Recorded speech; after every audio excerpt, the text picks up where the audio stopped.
finals, he basically rode Kevin's coattails, right? Right. Okay, so now he doesn't have the coattails to ride because I'm pretty sure Kevin Durant's not going to play tomorrow night. Skip, you know what? As I see Kevin Durant, he looks worse and worse in video. Okay. Did you see him in the video getting off the plane when they arrived back in Oakland?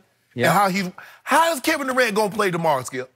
He's not. And in fact, how did he going to play? Okay, what, it's Saturday, increasingly Friday? doubtful he's going to play on Friday. Yes. Which makes it increasingly higher and higher pressure on little Steph, right? Yes. And now to close off what happened in Game 2 the other night, you realize in the big picture, he shot 6 of 17 from the floor. My guy, Klay Thompson, shot 10 of 17. Yeah. Steph from 3 in Game 2 was 3 of 10. My guy, Klay Thompson, was 4 of 6.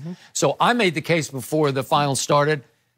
A little bit of a dark horse pick, but I got Klay as the finals MVP. Where would they have been without Klay's explosion the other night in the first quarter? Oh, they'd have been down. Stave off the onslaught. They'd have been down 15. They would have been down 15. So he helped them keep their head barely above water, where they could barely breathe.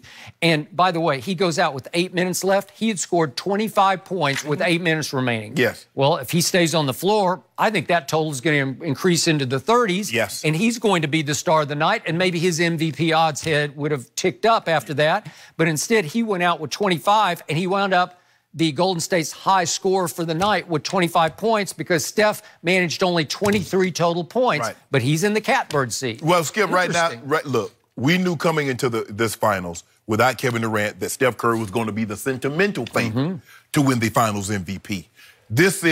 He's a legacy player who's going to get some legacy sympathy votes. That's the way, Skip. Okay, well, you said it. You said it's a harsh word, but it's true. It is. Yeah, and I do think I don't know if he's beloved in the media, but he's liked in the media. Well, he's always...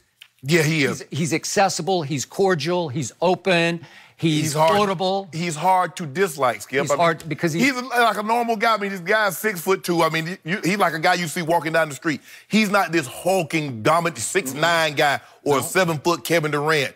He's not one of these guys. And people look at him like, oh, my son could grow up and be 6'2". He could shoot threes like Steph Curry. They're like, not going to be no 6'9". He's not going to be Michael Jordan, be able to defy gravity and hang in the air and do all that Kobe Bryant stuff. They look at Steph as like a normal guy. He is a normal guy. He is. Until he gets on the basketball court. And then he does globetrotter stuff. I've never seen anything like it. But Skip, what has been the story? Like I said, it took me a while to understand this. Getting into TV, it helps you understand this. Sports are really not about score. Sports are about stories. And what's been the stories with the Warriors is that Kevin Durant's been injured and Steph Curry has been the Steph Curry of old. That's the story. The narrative, as they call it. Yes. Yep. So now, here we are. No KD. I don't believe KD's going to play. Banged up Klay. Kevon Looney is out. Okay, we 1-1 with Toronto. Okay, he brings this, they get this thing across the finish line. Steph Curry's getting the credit. Steph Curry's going to get that MVP. So to your point, Steph's tear in the last quarter and a game against Houston and the 4 games against Portland was the greatest tear of his career. Yes. I've never seen anything like it before. But it was what was left of a reeling Houston, and Golden State was able to flip a new switch with no KD, and they just shell-shocked Houston. And I think it was more about Houston losing than Golden State winning, even though Steph was tremendous. And it's coming out now that there might have been some fabrics ripping behind the scenes in Houston. Between Harden and CP3. And now it sounds like Daryl Morey, the Houston GM, is willing to blow it completely up and start over. That's what Steph and Klay and Draymond did to them. And it led right into a Portland series against, to me, I don't know if I go to poor defensive team, but I think it was the worst defensive team in the playoffs. Okay. Portland. I can live with that. And Steph can get his. He can have his way with the Portland guards. They're not going to be able to guard him the way he's being guarded now by the best defensive team in the playoffs, Toronto. So now it leads to box and one. Why did Steph not even take a shot in the fourth quarter? Because Nick Nurse, to his credit, he is impressing me more and more by the night. He says, let's go box and one. It is completely shattering the mold. NBA coaches do not use box and one. It's a high school defense, right? Right. It's almost a church league defense. It's even lower than high school. Oh, they have a great kid over there. Well, let's put one kid on him and face guard him, and the rest of you guys just play a box zone, right? Correct. And then you kind of help out as you can. And so how could Steph not even get a shot up against that? Because you would think, what do they do so great? They pick and roll for him up high, but they don't have Kawhi Looney, who is their best screener. And DeMarcus, as much as I love him, as a ball handler, a passer, a scorer, it's not his forte. It's not his strength to set picks. He's never been a pick setter. He's been a star, right? Exactly. Kawhi Looney was never a star. No. So you've lost that. Maybe Bogut plays a little bit more. But all of a sudden, it's Quinn Cook instead of Klay Thompson. And Quinn Cook's about 6'2"-ish. They list him. I don't even know if he's 6'2", 6'1"-ish. Maybe you've... Yeah. We had him on the Pelicans for a while. Yeah. Oh, you did? I forgot about that. That's a good point. But here's the, and 6'1". So again, can he open up the box and one? Can he make them pay? He's a really good shooter, but maybe not. Skip, but we keep talking about KD being out. We don't know if Klay... They make it seem like Boogie's 100% healthy.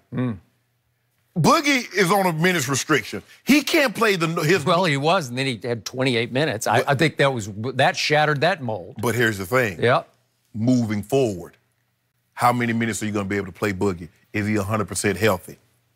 So now that's even more pressure on Steph. And if he gets this across the line, I just don't see Skip, if he gets it across the line, being the player that he is, 4 titles, how he doesn't have to get the Finals MVP. I don't think the voters are going to let that happen. Really? No. Okay.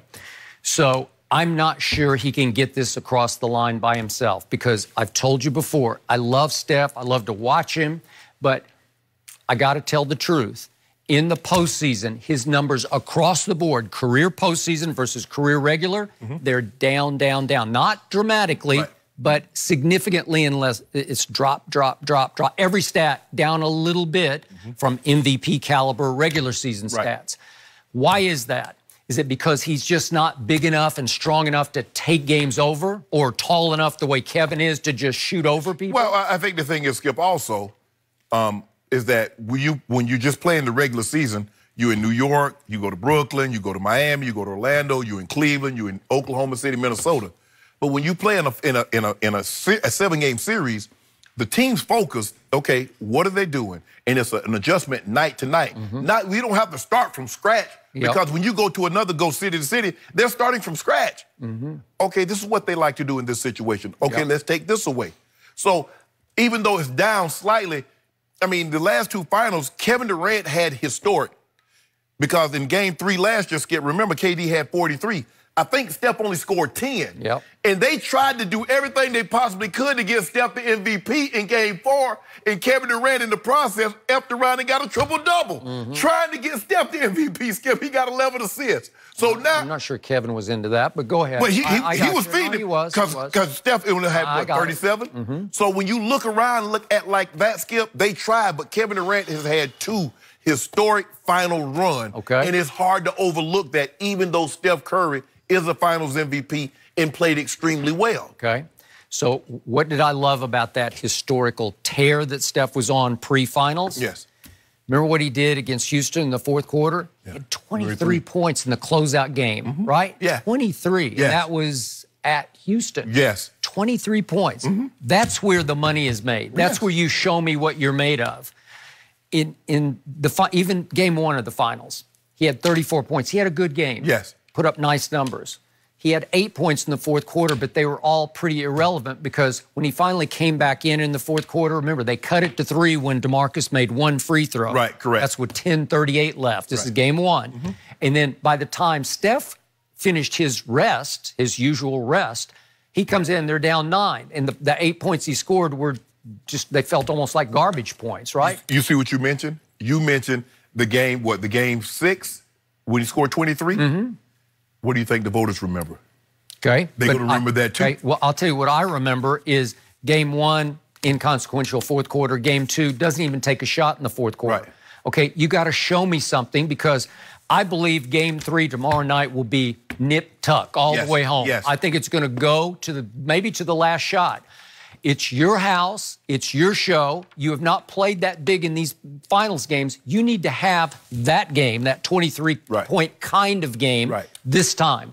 If you could do it this time, I'd say, you got me. And you've been making a case, if he could take this home virtually by himself, that he's starting to make a case for top 10 all time, right? I think some people, not people, but I think some players will always hold against him that he abdicated his throne to allow Kevin Durant to come and take over. He abdicated. Because people... Willingly. Yeah, Skip, and everybody's going to look at it like, well, do you think Magic would have given up his team to let somebody else, or Jordan, or LeBron, or this one, or that? Because we're talking about historically great players. Now, there are guys that's going to go to the Hall of Fame, but Steph Curry is a transcendent. He's a very, very impactful player. He's changed the way the game is being played. He revolutionized it. He made it...